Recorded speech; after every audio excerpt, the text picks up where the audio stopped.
That's what you're worried about, not the people you almost killed. He was just protecting...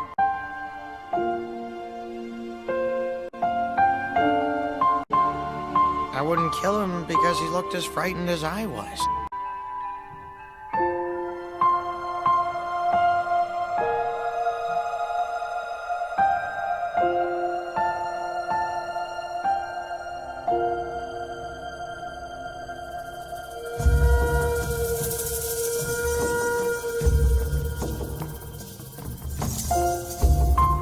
Almost killed? He was just protecting me. He's not dangerous.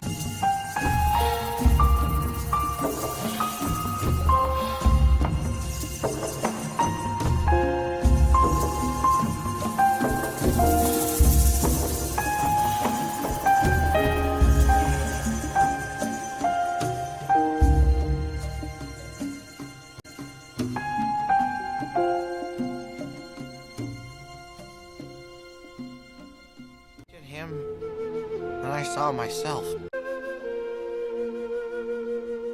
I wouldn't! 300 years, and I'm the first Viking who wouldn't kill a dragon.